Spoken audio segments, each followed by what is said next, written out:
Pensando em você, estamos no podcast Fazer e Acontecer. Aqui pode fazer e acontecer. Estamos recebendo um amigo, um cara inteligente, culto, uma formação vastíssima. É interessante de falar com esse cara que tu aprende, tu evolui pela história dele, a cultura que ele traz, as informações, a gente só aumenta o conhecimento. Então é um prazer conversar com uma pessoa como meu amigo Dr. Silomar Garcia. Silomar, seja bem-vindo, aqui pode fazer, acontecer e não dá nada. Boa tarde, Nilton, muito obrigado. Predicados fruto da tua bondade, a gente só se esforça para acontecer. E o que a gente pode fazer, a gente vai procurando espaços e nichos de mercado profissional, corporativo, para poder inspirar alguém a seguir esses passos e criar subsídios para que outros possam ajudar a encorpar essa nossa atividade que é representativa e corporativa. Silomar, conta um pouquinho da tua história, tu é natural da onde, como é que tu começou a tua carreira, conseguiu essa projeção no Rio Grande do Sul, no Brasil. Eu tenho orgulho de ser teu amigo e fico curioso também, tem coisas aí que o povo quer saber. Como uma história bonita pode ser contada. Sim. Nilton, eu vim da roça, eu sou riopardense lá do interior e ainda criança, indo para a adolescência, fui estudar em Rio Pardo. E de Rio Pardo, meus pais que moravam no interior, nesse meio tempo se mudaram para Cachoeira do Sul e eu concluí o ginásio antigo em Rio Pardo e depois fui para Cachoeira, onde a minha família, meu pai e minha mãe queriam que meus irmãos, nós éramos 7, continuassem estudando. E eu senti uma vocação para isso, tanto que a cultura do meu pai era parca, era analfabeto, mas uma pessoa de caráter, e uma professora minha, da unidocência, ainda na escolinha isolada lá do interior, entendeu que eu tinha um potencial que não podia ser desperdiçado e convenceu a transpor barreiras, que era o meu pai, que ele era resistente em que eu fosse para a cidade. E lá no interior, na época, tinha um entendimento que quem fosse morar na cidade, ainda mais na adolescência, um jovem ia se perder na vida, que não seria um bom encaminhamento, segundo o entendimento lá, um pouco retrógrada, mas da cultura local. Fui para Cachoeira depois, já para morar com os familiares, e continuei estudando num grande colégio em Cachoeira do Sul, João Neves da Fontoura, que eu tive o prazer e a satisfação de, depois de concluir todos os estudos nesse Instituto de Educação, eu fui fazer a faculdade de Letras. Olha aí. E aí eu fiz Letras e nisto eu fui fazer política estudantil, ser presidente do diretório acadêmico da Faculdade de Filosofia, Ciências e Letras. Era uma honra, era um acontecimento para minha... Virou celebridade. Para o meio que eu vivia, sim, Sim. Porque era um curso de letras, tinha estudos sociais, ciências, tinha pedagogia, então no meio daquele universo de pessoas que inclusive já eram do magistério e estavam buscando uma graduação, e eu, por uma instigação de umas colegas que queriam alguém que representasse a chapa delas, que era de oposição, acharam que eu tinha perfil, usaram o meu nome e nós ganhamos a eleição disparada. E aí isso me encarreirou depois para a polícia estudantil. Aí eu fui buscado por partidos políticos e aí por afinidade. E uma afinidade que eu não abri mão e procurei ser coerente até hoje. Eu comecei lá na Arena Jovem, hoje todo progressista, né? Enfrentando até pressão, até chantagem para mudar de partido conforme os governos mudavam, que eu entrei para o magistério, me aposentei no magistério estadual depois, porque eu me formei em letras, lecionando inglês, língua e literatura portuguesa. E depois fui fazer Direito. Fazer Direito em Bagé, uma turma de colegas, que nós realizávamos 2 caminhonetes velha, veraneio. Um era Perpétua, o outro era Xalana, novela Pantanal da época, e criamos um grupo. E eu me propus a fazer a faculdade em tempo recorde, porque eu estava num momento ruim financeiramente e tinha que aproveitar o tempo. Cada disciplina que tu eliminasse era uma despesa menos, porque era uma viagem a menos para prestar exame depois. Sim. Tá? Daí fiz faculdade em beleza na época e virei corretor de imóveis. Sempre fui bem entrosado, participação da vida, em direção... Mas sempre participando da política. Da política e de clubes. Fui cartola da política, fui dirigente, todos os cargos no executivo. Depois, na saída da juventude, fui para a presidência do Progressista de Cachoeira por 3 oportunidades, onde 2 oportunidades o meu vice era um deputado federal, José Otávio Germano. Pô, prefeito atual, né? Está afastado, mas é o prefeito. Mas é o prefeito, o último prefeito eleito. Presidente da Assembleia Legislativa. Presidente da Assembleia, secretário de Transporte, secretário de Segurança, enfim. Deputado federal. Presidente da Comissão de Minas e Energia da Câmara. Ele teve uma carreira brilhante. O pai dele já tinha. Sim, foi vice-governador. Né? Era uma referência política estadual, inclusive. Germanos, vai. E aí depois que fiz letras, fiz direito, fui advogar e me encontrei na advocacia, uma paixão que eu tinha freada e achava que era distante, que nunca ia conseguir, mas felizmente mais uma etapa dessa pretensão eu consegui vencer. Aí depois, trabalhando já com Câmara Municipal. Te formou em letras, depois Direito. E depois gostei da profissão, trabalhando na área de advocacia, direito administrativo, direito constitucional, processo administrativo. Eu fui trabalhar na Câmara de Cachoeira como assessor jurídico, uma Câmara muito estruturada, requeria um trabalho bastante robusto, forte, tecnicamente, cientificamente. E aí eu fiz uma especialização, pós-graduação na UBRA em Direito Público. Mas aí nesse meio tempo eu ingressei na UVERGS como coordenador do departamento jurídico há 24 anos e meio. E no segundo ano abriu na URGS uma pós-graduação em advocacia municipal, especificamente advocacia municipal. E aí eu resolvi cursar. E aí eu fiz mais uma pós-graduação e hoje eu estou fazendo, inclusive, cursando um mestrado em Direito Internacional. E profissionalmente eu fui gerente de empresa, fui funcionário de empresa, fui autônomo.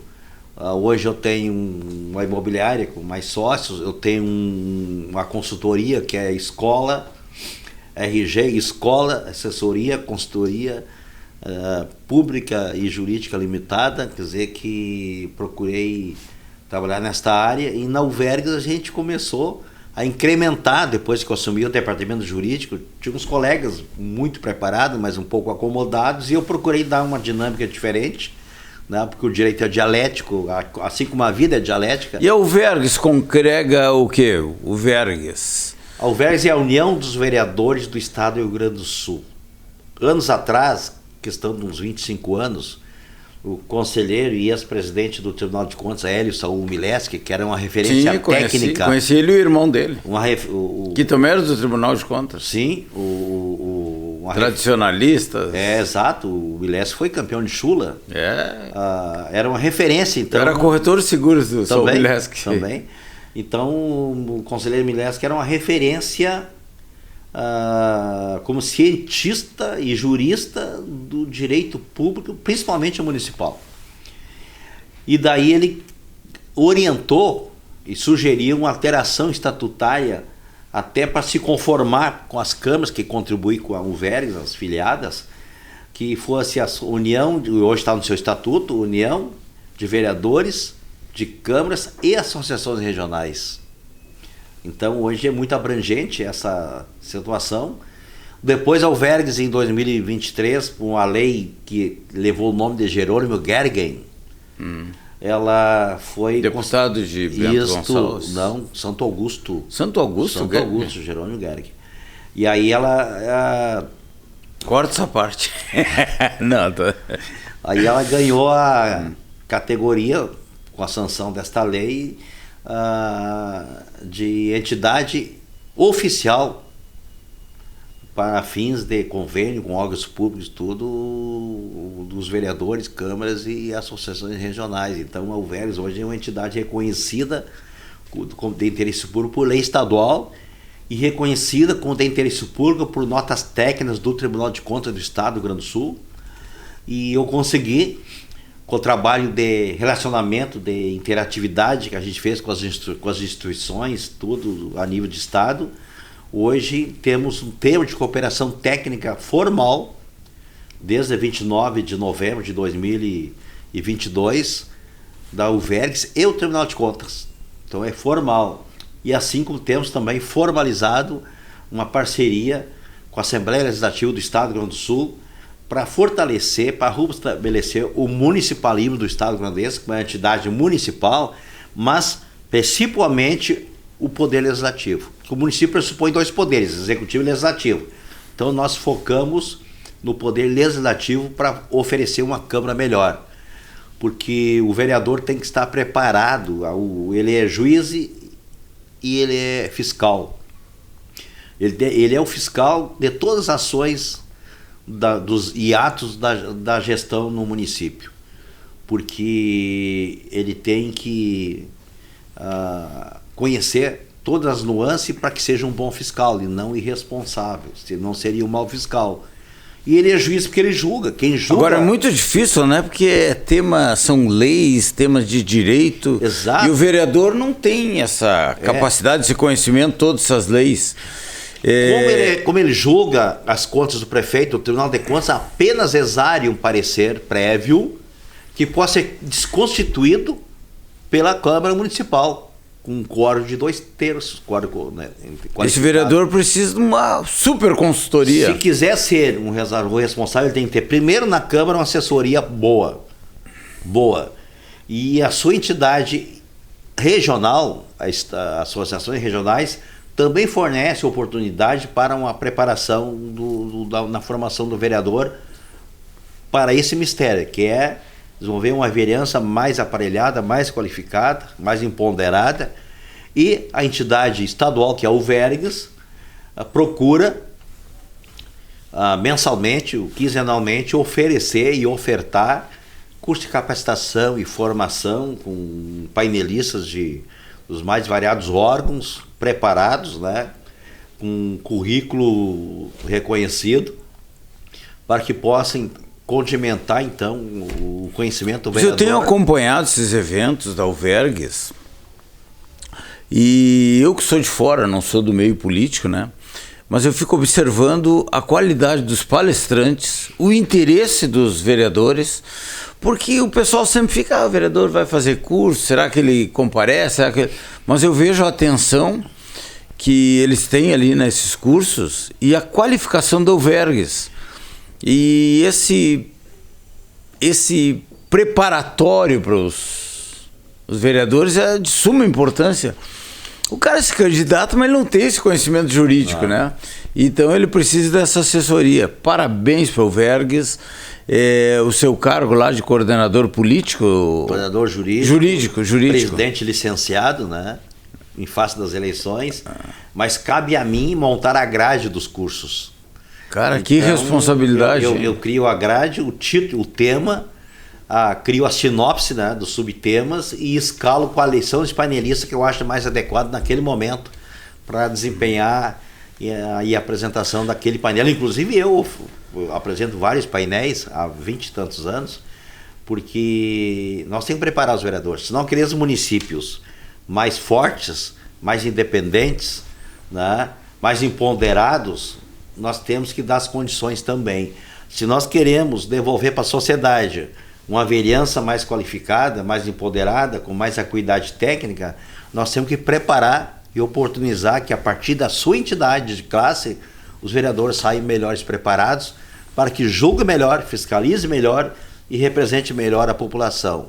E lá no município a vida acontece, lá desenvolve a saúde, as demandas de educação, de segurança, de mobilidade, enfim, todas as políticas públicas são desenvolvidas no município. E a solução para a crise política, qualquer delas que nós venhamos a viver, é a partir dos municípios que teremos a solução. O senhor vereador, ou quem pensa em se candidatar a vereador, tem que ter um cuidado muito grande, porque é fiscalizado pela sociedade, pela sua comunidade, pelo Tribunal de Contas, e eu vi que a parceria com o Tribunal de Contas é excelente, porque antes o tribunal era visto como punitivo, né?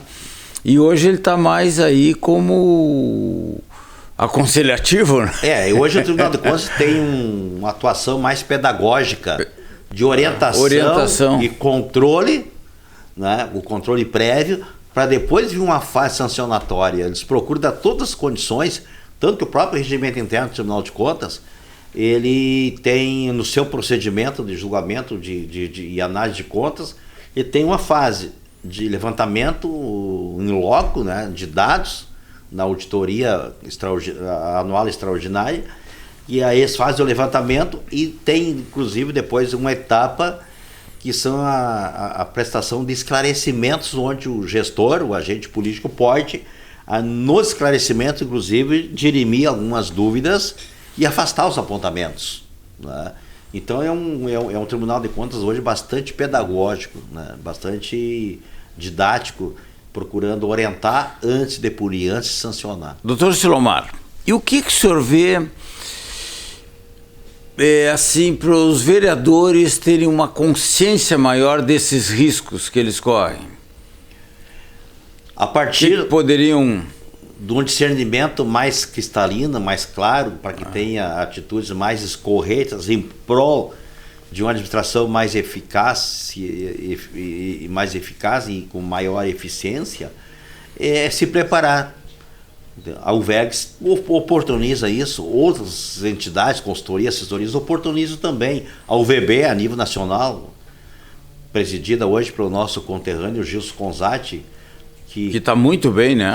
Parabéns consagrou o UVB, e hoje o Gilson é o maior líder municipalista do Brasil, porque nós temos o presidente da CNM, que ele representa os prefeitos do Brasil. Olha, o Rio Grande do Sul está bem, né? Tem o Paulo Gilkowski dos prefeitos. Na CNM. O Gilson na UVB, União dos Vereadores do Brasil. Só que a UVB multiplica por 10 a representatividade da CNM, sim, porque sim. tem quantidade mais de vereadores, né? que prefeitos, né? Olha, o Rio Grande do Sul está muito bem. E eu tive a satisfação, Nilton, de por 2 anos presidir o Fórum Nacional de Presidentes Estaduais vinculado ao VB de todo o Brasil. Presidente das uniões estaduais. Das uniões estaduais. Das uniões estaduais. Olha aí, o Rio Grande do Sul está muito bem, né? Exatamente. Nós temos na história, né, o nosso âmago de hospitalidade, de cordialidade, né, do espírito gaúcho, de fazermos sempre, historicamente, aqui a boa política no Rio Grande do Sul. E que foi paradigma para a história do Brasil, até para a formação referência da história do hoje, Brasil, né? Como referência e, inclusive, balizador, né, de grandes ações que o país tomou. Vamos, na próxima vez, trazer o Gilson aqui. Vamos trazer o Gilson, eu tenho uma admiração por ele. O pai dele construiu o Cristo Protetor em Encantado, uma obra fantástica, né? Atração turística. Conseguiu, através de uma celeuma que se criou, por causa de uma brincadeira lá, de uma provocação com o prefeito do Rio de Janeiro, inclusive se tornou por isso a diferença de Redentor, de abrangência mundial. Redentor, a paternidade ou a dimensão do Cristo Redentor, a disputa dessa rivalidade aí, dessa brincadeira que surgiu aí. O prefeito Jonas Calvi, lá de Encantado, se manifestou, o prefeito do Rio de Janeiro se manifestou, Eduardo Paes, né? Então, e qual foi o tópico daquele mês do Mas cenário. O que foi a celeuma? O que foi criada? Qual era o maior Cristo? O fake e o... fake, exatamente. E qual é o maior? O maior é o de Encantado. Maior que o de Rio de Janeiro? Que Cristo Redentor. Cara, eu morei no Rio de Janeiro e nunca fui no Cristo Redentor. Várias vezes já fui e tenho uma curiosidade. Mas o de Encantado é maior. Então eu vou te puxar um pouco a brasa, assim. Então nós estamos falando de um monumento, né, que ele tem bastante simbologia. Mas eu vou te falar agora de de uma referência do meu pequeno município de Novo Cabrais, que é referência na América Latina. Ah, olha que eu vou trazer as referências de Quaraí aí, hein? Nós temos o maior horto florestal da América Latina em Novo Cabrais. Parque Vitec. Pô, que legal divulgar isso aí. São 100 hectares e eu não posso precisar agora, que eu não lembro, os milhares de espécies de árvores que tem por um médico que foi prefeito de Cachoeira. E até então Novo Cabrais era distrito de Cachoeira. E ele o idealizou e viajou para o mundo e importou do mundo todo todas as espécies de árvores nativas e criou esse maior horto florestal da América Latina. Interessante. Bem, vamos falar de Quaraí então, vamos exibir aqui, né? Nós temos o Cerro do Jaral. Cerro do Jaral. Né? Que a lenda do Jaral já foi peça na Broadway. Olha que tem aí uma bate obra vocês importante, todos hein? aí. É? Da literatura gaúcha tem uma obra importante, Salamanca do Jaral. Salamanca do Jaral. Exato. Aí já, bem, vamos respeitar o Cristo. Né? Que tal fazer um Cristo? Vamos falar com o Jeco, nosso prefeito de Quaraí. Ué, Sobradinho, claro, menor, mas fez. Vamos botar no Cerro do Jaral um Cristo. E por incrível que pareça, vira uma atração turística. Inclusive, os imóveis no entorno se elevam de valores, inclusive puxa o comércio, tudo, e cria uma referência regional. Cara, eu nasci num bairro em Quaraí que se chama Saladeiro, que foi um dos primeiros frigoríficos do Brasil. Saladeiros, né? Vem do espanhol, sal. Salavam a carne e exportavam aos Estados Unidos, para a Europa, e as ruínas estão lá tiradas, cara. Eu digo, pô, Jeco, tu vai no Coliseu, são ruínas, né? Tu vai na Europa viajar, as ruínas lá eles vendem ingresso, faturam com aquilo. E Quaraí ainda não abriu os olhos. Eu brigo lá. Nós temos uma charqueada ainda. Que era? Sim, tem uma charqueada. Uruguaiana já era charqueada. Quaraí, como foi primeiro, era Saladeiro. Saladeiro São Carlos. O meu sonho é que tombem aquelas ruínas e contem história, né? Olha que importante nós termos uma atração turística em Quaraí assim. Dizem que quem não tomba no patrimônio histórico a sua arquitetura, né, e os seus pontos que fizeram a história de formação dos municípios, vira um povo sem história. Mas eu acredito que é bem possível hoje associar, consorciar a modernidade, a evolução, né, para o mundo contemporâneo, mantendo os traços históricos lá do passado. Cara, eu nasci numa casa, o casarão que eles chamam lá, ainda tem muita coisa, o piso original, uma prima minha mora lá. Era pagadoria, era um banco.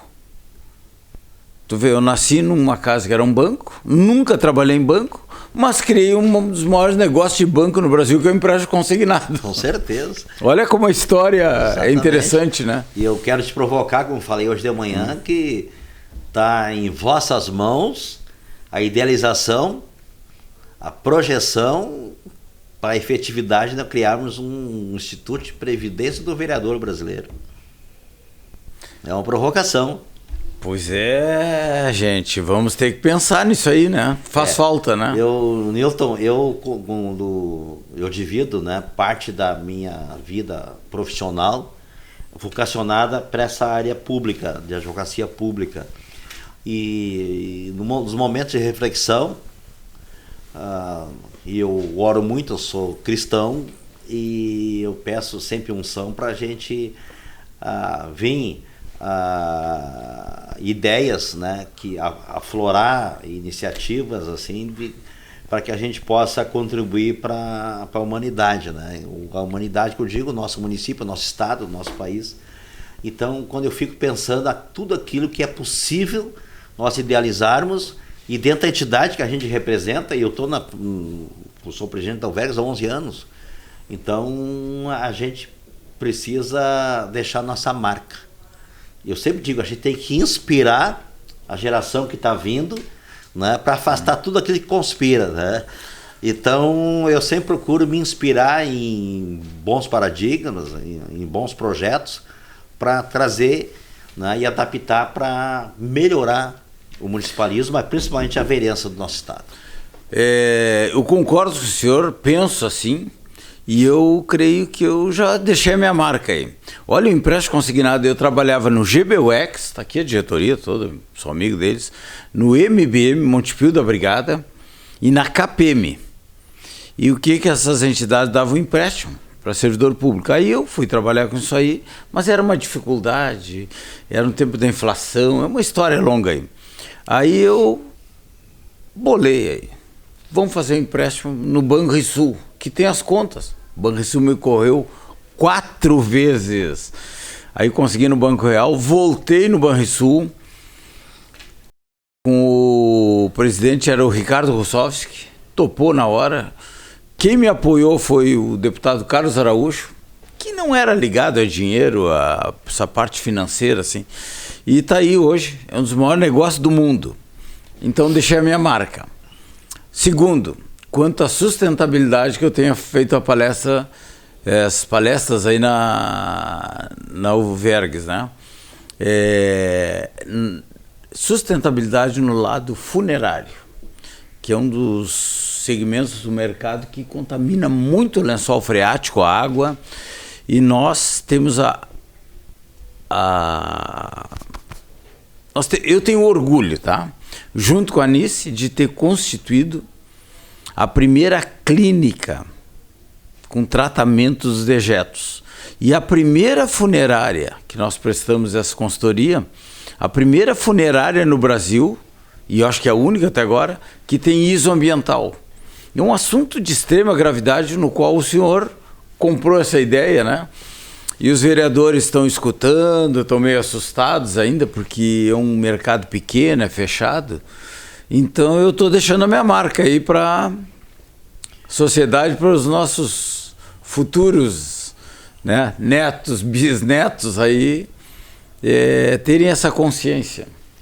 É o papel da UVERGS. Sempre que tem uma iniciativa, e nós que vivemos por idealismo, e tudo que nós sonhamos sozinhos é apenas um sonho, mas quando se pensa em conjunto pode vir a realidade. Vira a realidade. E quando começaste a trazer essa ideia aí da sustentabilidade, e lá atrás eu já estava inovando na UVERGS, nós temos hoje, pela TICOM, uma parceria interna dentro da UVERGS, Dr. Gilmar Fragoso, que nós estamos instigando, né, incentivando que as câmaras instalem o processo legislativo eletrônico sustentável, para que as câmaras não usem mais papel.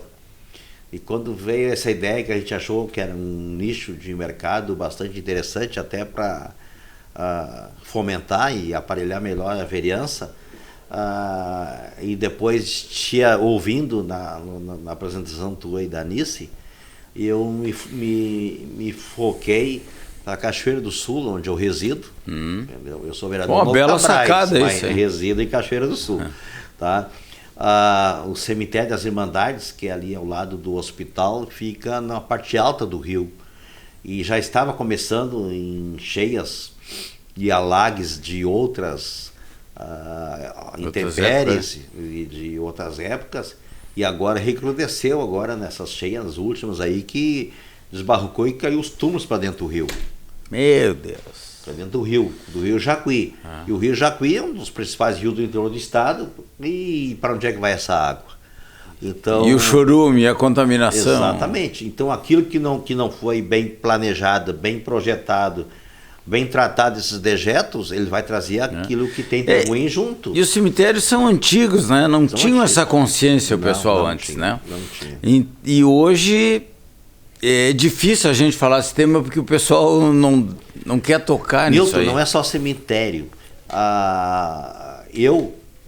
Me foi dado como funcionário da UVERGS lá no passado, logo que foi publicada a lei do Estatuto das Cidades, e elaborar a primeira palestra na época do disquete ainda sobre o Estatuto da Cidade foi atribuída a mim. E eu contestava, inclusive, o dispositivo da lei, e contesto até hoje, que não foi alterado, que eles tornam o plano diretor obrigatório para cidades a partir de 20 mil habitantes. E aí eu digo, 80% dos municípios brasileiros não têm 20 mil habitantes. E até chegar nos 20 mil habitantes, para obrigar o plano diretor, houve um crescimento desordenado desordenado, que não recupera mais, Sim. não conserta mais. Então, os cemitérios é um item. E geralmente eles estão dentro dos perímetros urbanos, Encosta então de o morro, contexto olha. urbano fica todo deformado. Então é uma necessidade de se pensar a política pública nos municípios, que a partir dos municípios que ela se conforma, com mais planejamento. mais planejamento técnico, né? E pensando. Mas isso de caberia médio a longo aos prazo. vereadores do Legislativo ou os prefeitos, que é o Executivo, né? Os prefeitos executam. Os dois, né? O prefeito executa, mas aos vereadores cabe pensar. Cada Câmara, ao meu ver, ao meu sentir, é uma casa de debates. E a partir do debate é que vai aflorar as ideias novas, tu vai provocar com audiências públicas, e do próprio Estatuto da Cidade tem um capítulo que traz a gestão democrática da política urbana. Então tem que compartilhar com a sociedade, até porque qualquer alteração do plano diretor depende de audiência pública, compartilhar com a sociedade para que esse todo harmonioso cada vez saia com mais eficiência. E é isso, sustentabilidade está aí exigindo dos homens públicos, né? E hoje se fala muito em inovação, mas não adianta só pensar em inovação no futuro. Nós temos que adequar o passado, conformado com o presente, para projetar o futuro. E como é que está a relação dos vereadores com Brasília, com o Estado? Eu vejo a marcha dos prefeitos e essa união dos vereadores, e eu vejo que cada vez mais a renda está concentrada no governo federal. Um grande debate que a UVB promove todos os meses de abril é a marcha dos vereadores brasileiros a Brasília. E nós reunimos, na última marcha, 4 mil vereadores. Só? Só 4 mil muito pouco, né? Muito pouco. E, infelizmente, não chega ao universo de 20% de vereadores que procuram essa formação, essa capacitação que a gente discutiu hoje aqui, né? E hoje nós temos um pacto federativo deformado. O município arrecada todas as receitas, vai para a União, depois a União manda uma fatia pequena para os municípios, outra para o Estado, e a União fica com 60% desse bolo tributário. Tá, mas e como é que o Legislativo permite isso? Porque nós dependemos de alterar a Constituição. E para alterar a Constituição... Mas toda hora estão mudando aí. Nós tivemos uma condição de 88 e que hoje ela está toda remendada, é uma colcha de retalhos, né? Que praticamente é uma imposição natural, uma instalação no país de uma Assembleia Nacional Constituinte, né, para consolidar toda essa legislação e conformar e adequar em outra situação. Essa inversão, né, e essa deformação do Pacto Federativo... Pois eu vejo a queixa agora na enchente no Rio Grande do Sul. Olha, o Rio Grande do Sul manda 57 bilhões e volta 13. E esse dinheiro vai aonde? A gente não vê segurança. Assino com favores, com recursos para o Estado, para os municípios. Que eu saiba, e tenho questionado, tenho me informado, no município não chegou ainda nenhum recurso extra dessas promessas de ajuda a partir das enchentes.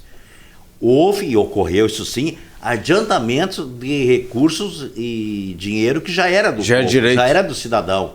Houve apenas adiantamentos. Efetivamente, recurso ainda não houve. E olha a necessidade que hoje se instaurou no Estado. Para debelar essas cheias, nós precisamos dragar a bacia do Rio Jacuí, a bacia do Rio Taquari, do Rio Caí e do Rio dos Sinos, o Guaíba e a Lagoa dos Patos. Se não houver uma drenagem nos próximos anos, só vai piorar as cheias. Porque hoje eu me informei... Como é que o senhor fala drenagem? Eu não entendo. Tirar areia do rio? Tirar areia. O calado do o assoreamento hoje dos não rios chega a um terço que era há 20 anos.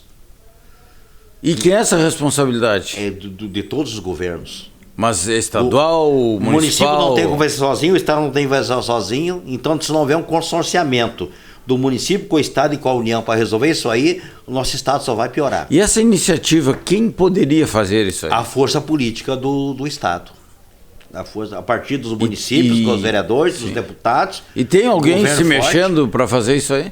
Antes o Guaíba era cheio de balsa, retiravam areia. Sim, sim. Está recém-embrionando o debate. Pequenos córregos, sangas, riachos nos municípios. Os próprios lavoureiros hoje não podem mais desassorear o rio tirando o cascalho para melhorar a estrada. Eu vi que o Porto Rio Grande está com esse problema também. A culpa que eu digo são dos ambientalistas de bares, sonhadores, que ficam... Como ambientalista tergiversando sem efetividade. Ambientalista de bar? Ambientalista de bar. Que nem os intelectuais. Aí toma uma cana verde lá. Ficam consertando o mundo, teoricamente, mas na prática eles não têm nenhuma vida. Mas que tanta força tem esse pessoal? E na hora da enchente eles aparecem ou não? Não, não. Hoje... Eles foram condimentados com uma ferramenta a mais ainda para alimentar essas lorotas, entre aspas, que são as redes sociais. Então, hoje, qualquer ideia, qualquer princípio lançado sem efetividade nenhuma numa rede social, fica compartilhado diversas vezes, com redundância, e vira realidade no conceito povo. E todo mundo dá opinião. Todo mundo dá opinião. E o pessoal não quer bater de frente, prefere não discutir isso aí. Por isso que eu digo, e falo para os vereadores nas palestras, principalmente, o requisito do cidadão político que se atreve a concorrer a um cargo eletivo, primeiro tem que ter coragem, astúcia e determinação. Se não tiver esses requisitos, não procure se habilitar, porque vai ser um mandatário de cargo eletivo frustrado. Vai cumprir o mandato e não se reelege. Mandato em branco. Bem, doutor Silomar, qual recado o senhor teria para os vereadores que estão pensando em se candidatar, estão aí com as ideias, vou fazer alguma coisa pelo meu município? Porque a gente tem o ideal, a ideia na cabeça, depois na prática é totalmente diferente, né? O cara chega fresquinho na Câmara com 1000 ideias, e aí vamos fazer uma lei, vamos modificar. Há muita promessa dos candidatos, dos pré-candidatos, que vou fazer isso, vou reformar aquilo, mas eles sequer procuram conhecer alguns capítulos da nossa Constituição, a lei orgânica do município, a do Estado, que tem princípios pétreos ou princípios que não podem ser transpostos ou exorbitados. Por exemplo, eu vou fazer isso, eu vou fazer aquilo, mas o legislador, inclusive, tem limitações, porque tem uma gama de matérias que a iniciativa é privativa do chefe do executivo. Ao vereador, ao parlamentar, cabe a discussão. Mas na campanha? Emendar na campanha vale tudo, a promessa aquilo que jamais pode ser. E o povo acredita. E o povo acredita. Então, inclusive, por parte da UVERGS, para colaborar por uma vereança melhor lá no futuro, nós estamos planejando, né, para possibilitar que a partir das eleições nós deixemos um percentual dos nossos eventos técnicos, do curso de formação, encontros, seminários, um percentual para cada município, por partido, dos eleitos, que possa frequentar sem custo os nossos eventos até o final do ano, para que quando assumirem já tenham o conhecimento básico mínimo daquilo mas que você existe tem. Algum curso para pré-vereadores? Pré-candidatas? Existe, tem as consultorias que oportunizam isso, mas cobram caro. Os vereadores não...